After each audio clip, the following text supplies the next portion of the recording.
pumunta rito sa Sulu, pero bilang Pangulo ng Pilipinas, first time niyo, sir. Ano, sir, mga pagbabago, mga nakita niyo sa probinsya? Ay, tuloy-tuloy ang magandang makita. Tapos tuloy-tuloy ang progreso dito. And really, ang naging pundasyon niyan ay yung peace and order. And that's the biggest achievement, the most important achievement na ginawa ng local government headed by Governor Sacultan. Kaya naman, ay mga investors pumapasok, iba ng tingin sa Sulu, iba ng tingin sa probinsya, at dahil mapayapa na ang Sulu ngayon. So that's the biggest change, and it is all based on the peace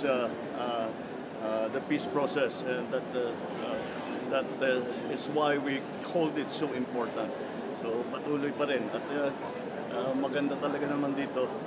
It has always been a favorite spot of mine. Malayo lang, kaya hindi ko na pupuntahan as much as I would like to.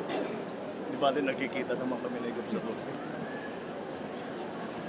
Dr. Napo, Mr. President, can you provide an update on infrastructure projects in Sulu, such as roads, bridges, and ports that are aimed at improving connectivity and accessibility? Yes, we just actually, let me start with the last one, the connectivity and accessibility.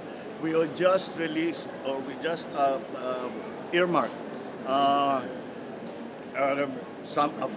big fund for the connectivity for all of Mindanao, but that will include the most important part of that system that we are putting together is yung tinatawag na last mile.